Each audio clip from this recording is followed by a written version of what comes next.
नमस्कार, आदाब। मैं अर्जुन आपका द डेली हिंदुस्तान न्यूज़ में आपका बहुत बहुत स्वागत करता हूं।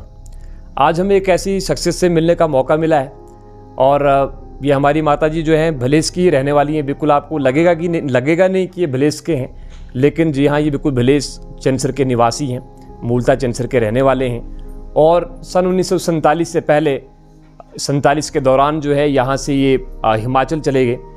इनसे ही पूछूंगा मैं कि क्या ज़रूरत पड़ी उस समय, क्या आवश्यकता पड़ी कि इन्हें हिमाचल उस समय जाना पड़ा और क्या क्या चीज़ें उस वक्त के अंदर इनके साथ हुई, और इनसे ही बात कर लेते हैं क्योंकि यही उस हिस्ट्री को जानते हैं। मुझे भी जैसे पता लगा कि ये हिमाचल में रहते हैं और भलेस के रहने वाले हैं, तो हमारी थोड़ी सी मंशा हुई कि हम थोड़ा सा इनसे पूछ लें कि क्या कारण था कि उस समय में इन्हें जो है हिमाचल का रुख करना पड़ा। साहब, आपका सबसे पहले द डेली हिंदुस्तान न्यूज़ में आप बहुत बहुत स्वागत है।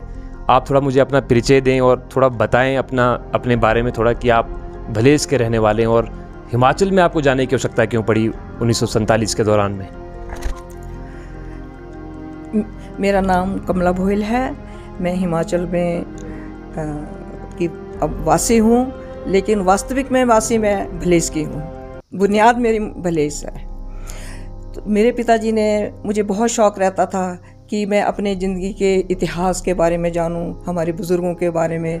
तो मैं यदा कदा अपने पिताजी से पूछती रहती थी। तो उन्होंने मुझे जो बताया, मेरी माताजी ने जो बताया कि 1947 में जब ये हादसे हुए थे तो मार काट के समय में हमारे पिताजी को, माताजी को, परिवार को, अपनी सुरक्षा को देखते हुए यहाँ से भागना पड़ा, अपनी जान को सुरक्षित रखने के लिए।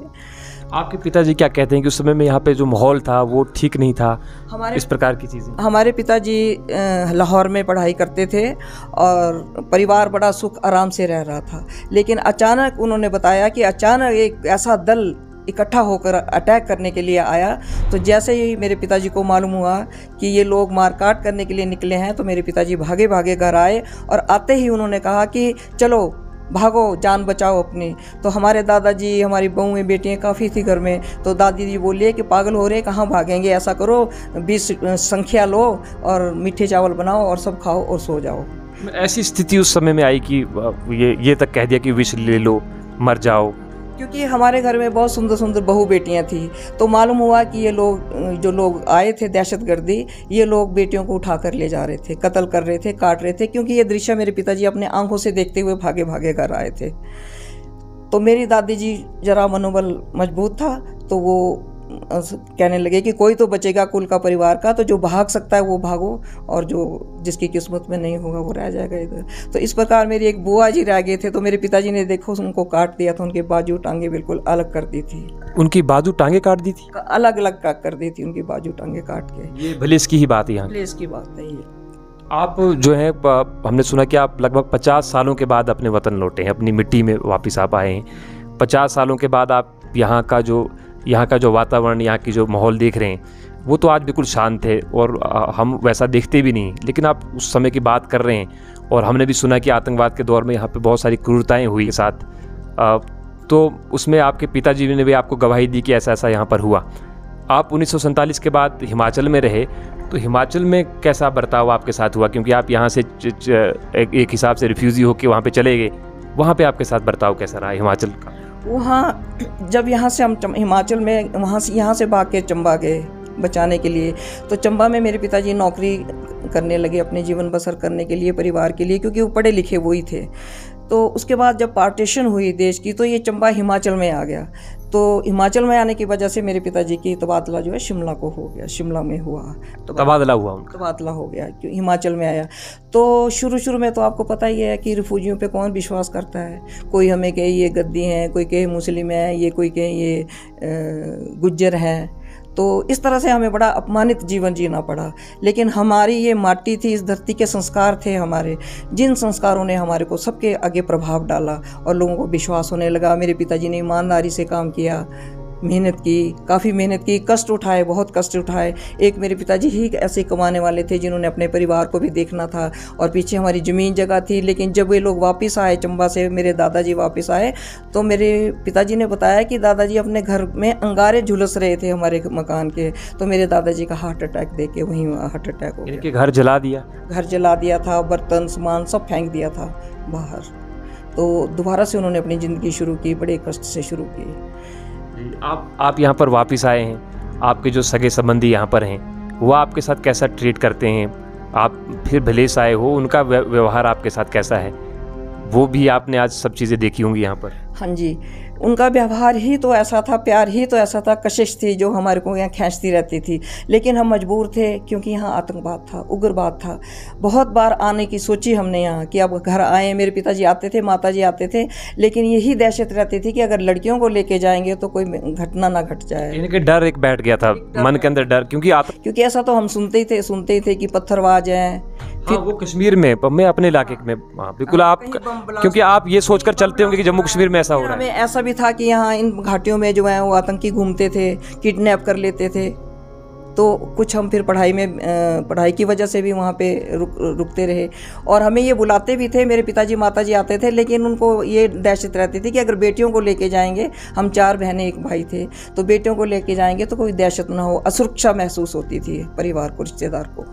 बिल्कुल, इस समय एक स्लोगन भी चल रहा है प्रधानमंत्री मोदी जी का कि अपनी देश अपनी माटी। इसके बारे में मैं जरूर कहना चाहूँगी कि जब ये भाव जागृत हुआ कि अपना देश अपनी माटी, और ये भाव जागृत हुआ तो इस भाव से मेरे मन में ये आया कि अपनी माटी को जरूर स्पर्श करना चाहिए, ज़रूर जाना चाहिए। तो इसलिए, और हमारे परिवार से ने भी सोचा कि अब सुरक्षा है तो अब बेटियों को बुला लिया जाए। तो मैं ये सोच के फिर मैं आई हूँ, और सब ने मुझे बुलाया तो मैं आई हूँ। तो आप ये कितने दिन आप यहाँ पर हो गए? आप अपने घर गए जहाँ आपकी मातृभूमि है, आप वहाँ पर गए इस समय? आप जी मैं गई, जरूर गई। मैं वहाँ के लिए आई थी। मैं अपनी सब बहनों को, अपने भाइयों को, चाचे मुसेरे ताए, जितने बहन भाई हैं, सबसे मुलाकात हुई और मुझे बहुत अच्छा लगा। जितना प्रेम भाव, इज्जत मान हमें इतनी मिली, उससे मुझे गम हो गया दिल में कि हम कितने बदकिस्मत थे कि इस धरती में ना रहने का हमें सौभाग्य नहीं मिला, इस परिवार से रहने का हमें सौभाग्य नहीं मिला। और अब मन है कि अब यहीं आ जाएं, यहीं रहें और आते रहें सुरक्षा को देखते हुए। मैं देख रहा था कि आप कुछ लिख रहे थे, तो आप हमारे दर्शकों को बताना चाहेंगे कि आपने लिखा क्या है? ये मैंने भाव अभी मेरे मन में यहीं आके सृजित हुए हैं, तो ज़्यादा ना कहती हुई मैंने ये अभी। इन्होंने कुछ यहीं पर चलते चलते ये लिखा है। मैं आपको बता दूं कि इन्होंने कोई पहले से लिखा नहीं था, बिल्कुल कुछ समय के अंदर इन्होंने लिखा है और भले इसके ऊपर लिखा और अपनी थोड़ी सी गाथा इसमें लिखी है। ज़रूर हम भी सुनना चाहेंगे। कांग्रेस की नीति का स्वभाव मेरे साथ ना जाने कितनी बेटियों के लिए रहा होगा दुष्प्रभाव। बेदखल थी यह बेटी कमला कोतवाल, अपमान से आहत हृदय में अपने से नफरत लिए गुमनाम अपने में दफन हो गई थी ये बेटी। ये वास्तविकता है, ये वास्तविकता है।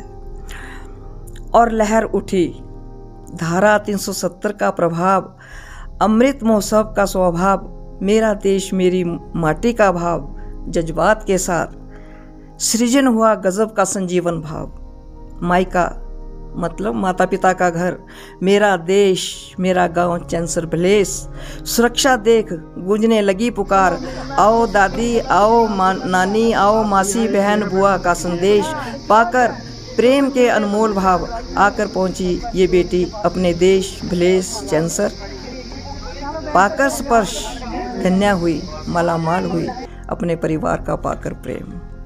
बहुत ही भावुक पंक्तियाँ इन्होंने लिखी हैं। बिल्कुल जितनी पंक्तियाँ उन्होंने पिरोई हैं ये बताती है कि अपनी मिट्टी से इंसान जब छूट जाता है, मिट्टी से छूटता ज़रूर है लेकिन अपनी मिट्टी से प्रेम कभी नहीं भूलता। जब उस अपनी मिट्टी में पहुंचता है उसकी सुगंध उसे हमेशा आती है।